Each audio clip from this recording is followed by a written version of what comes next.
The music of Christmas hummed softly across the snowy park, carols floating in the cold air, laughter from nearby children echoing beneath twinkling lights. Catherine Bennett, a millionaire CEO known more for boardroom dominance than holiday cheer, stood still in the winter hush.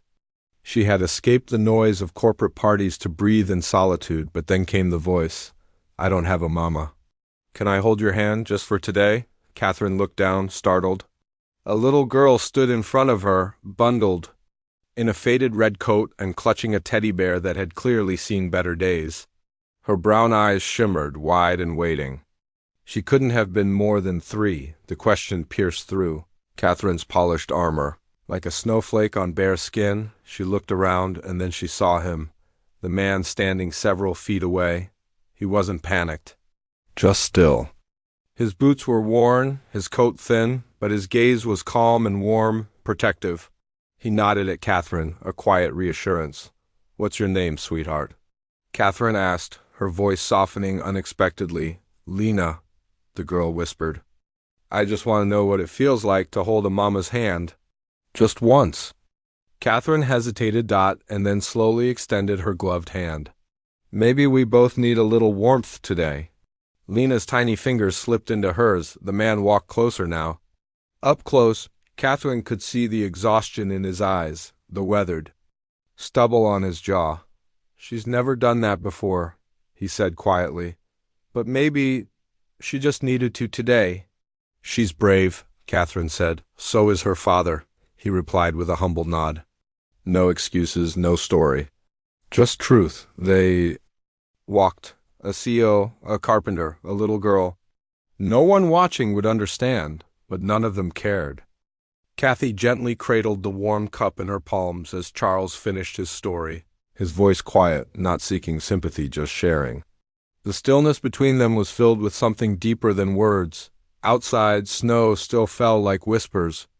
Charles turned his gaze toward the city lights, Lena's soft breathing barely audible from the room upstairs. "I didn't plan to be a father," he said softly. "But I also didn't plan to love someone that fiercely." Kathy leaned against the doorway, her eyes misted. "And you never questioned it?" "Not once," he replied. "From the moment she grabbed my finger, I was hers." She sat beside him. "You gave her a future, even when you had none for yourself?"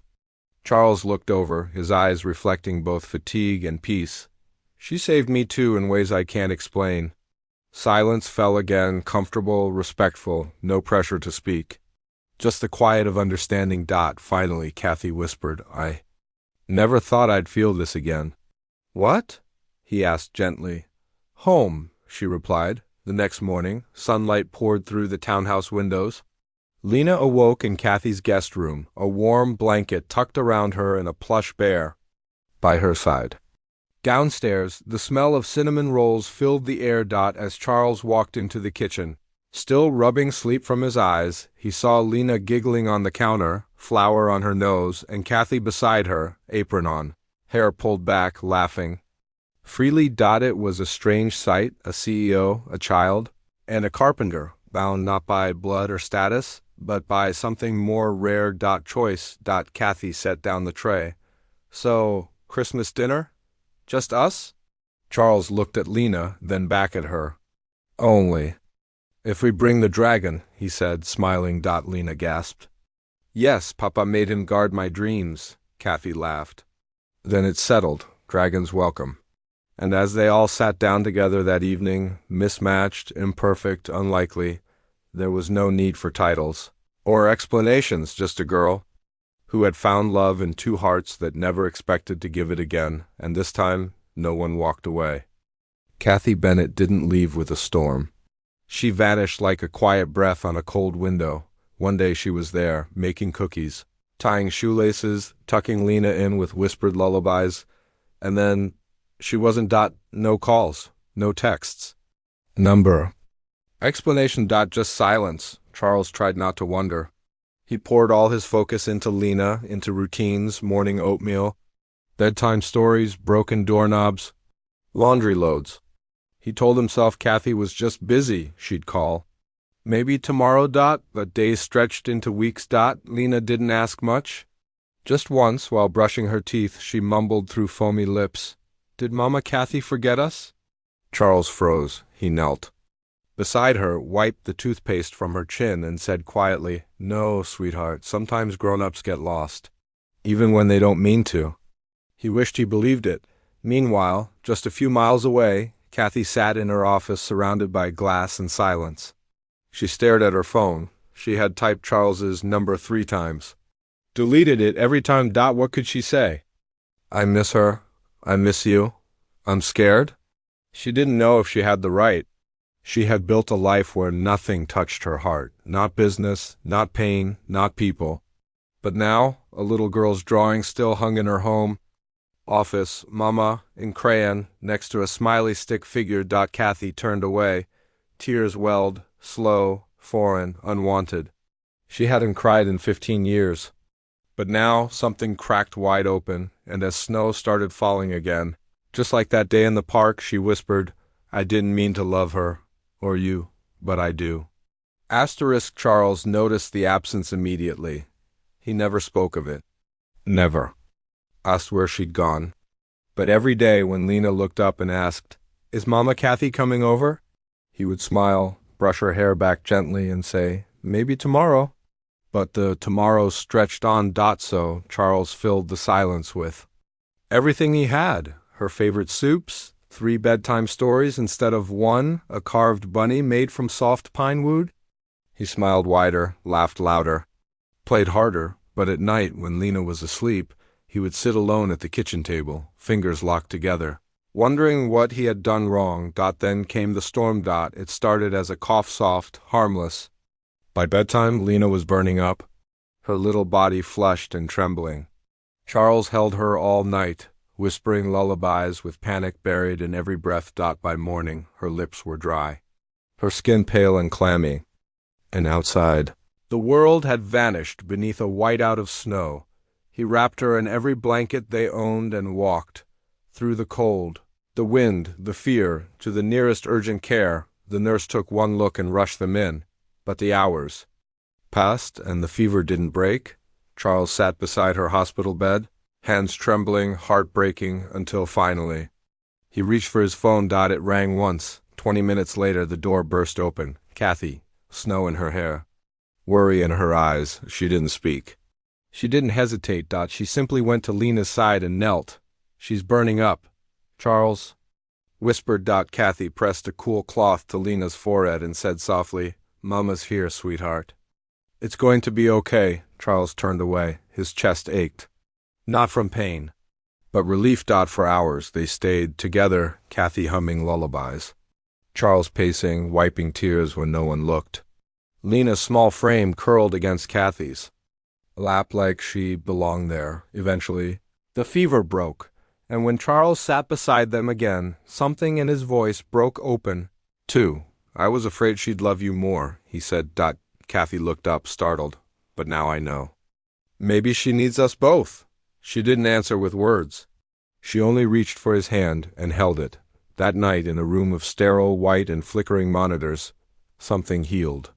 Not everything, but enough. 1 year later, the world looked different. Snow blanketed the quiet hilltop cottage. A small fire danced in the hearth. The city skyline was gone, replaced by pine trees and peace. The cabin was nothing like Kathy's old life. No chrome, no marble, no elevators humming through silence. Here, windows steamed from soup on the stove. Wooden beams echoed with laughter. Drawings lined the fridge. Glitter clung to curtains. And cinnamon lived in the walls. Kathy stirred stew in the kitchen, flour on her cheek, her hair tied in a messy bun. Charles stood beside her, carving a miniature rocking horse for a child at the shelter. Their hands moved in quiet rhythm, like people who had stopped needing words. Lena burst in, cheeks pink, curls wild, holding a crayon drawing in the air. "Mama! Papa, look, I drew our house with stars on the roof." "That means it's magic." Kathy crouched, pulled her close, kissed her forehead. "You're right, sweetheart. It is magic." Later, when dinner was done and Lena had drifted off to sleep, Kathy stepped outside. The night was still. Snowflakes floated like soft promises. Behind her, Charles came out with a scarf and a quiet smile. "Still adjusting to country life?" he asked. "I've ruined 5 loaves of bread, glued my eyelashes together, and forgot how to use a fireplace.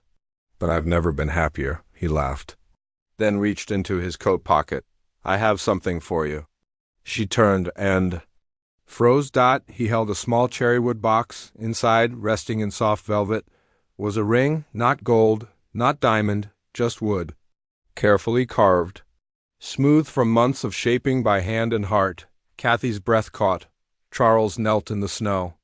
"No grand words, just this. I didn't think I'd get another chance to love like this." A tear slipped down Kathy's cheek, not from sadness, but from knowing that this life, this messy, magical, ordinary, extraordinary life had saved them all. She knelt with him and whispered, "You did." The cold didn't matter. The moment was warm. "You're not the miracle I asked for," Charles said, his voice raw. "You're the miracle I didn't know I needed. No grand speeches, just truth. Will you be my wife?" Kathy dropped to her knees too. Snow soaked through her jeans, but she didn't care. Laughing through tears, she wrapped her arms around his neck. "Yes," she whispered, trembling with joy. "Let's build this life. Not perfect, but ours." Inside the cottage, Lena peeked through the frosted window. When she saw them together in the snow, she squealed so loud the glass fogged. "Mama said yes!" That night, the house glowed brighter than ever, as if the love inside had spilled out through every wall and window. And outside, under a sky full of stars and snow, love carved its quiet miracle. Gently, tenderly, forever. 1 year later, the town shimmered again under December snow. But Kathy Bennett wasn't sitting in a boardroom anymore. She had stepped down, not in scandal, not in defeat, but in peace. Downtown, the skyscraper still gleamed. But her heart beat for something else now, for bedtime giggles, hot soup, storybooks, and the rhythm of a life made by hand. Not headlines. She and Charles now ran one more day full-time, their foundation for single parents and children. What started as an act of kindness had grown into a lifeline for many. Their home, a modest log cabin tucked beside the forest.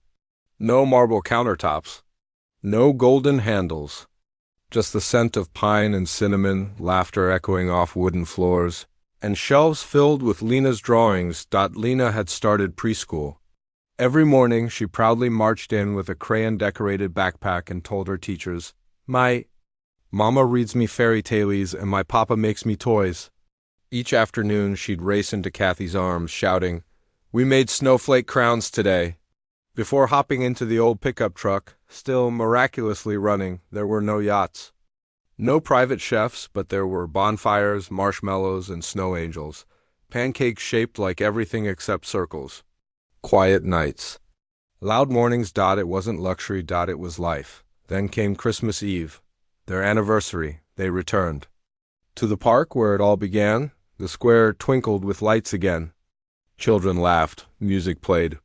This time, they weren't on the outside looking in. Kathy wore a wool coat and a scarf Lena had designed with glitter glue. Charles held a thermos of cocoa. And between them, holding both their hands, was Lena still, in a red coat, taller now, eyes shining brighter than ever. They strolled past the same bench Kathy once sat on alone. Lena tugged both their hands. "Can we stay together forever?" Charles looked at Kathy. Kathy looked at Charles. Their hands tightened around Lena's. "Forever and ever," they said in unison. Lena stopped, hugged them tightly, and looked up. "I don't have Mama," she said quietly. "But now I have Mama." Kathy knelt down, tears in her eyes. "Yes, sweetheart, and it's forever." Snowflakes fell. Soft, gentle. Like a promise kept. In that moment, under the lights, surrounded by music, wrapped in quiet, they stood whole, not by blood, not by plan, but by choice. A call to action for VoiceOver Plus on screen. If this story touched your heart the way it touched ours, keep the warmth alive. Subscribe to Heartfelt Stories for more true tales of second chances, found families, and quiet miracles. Hit like if Lena's wish made you tear up. Share this with someone who still believes in love that finds us, exactly When we stop searching, thank you for watching. We'll see you in the next story, because sometimes one simple question can change a lifetime.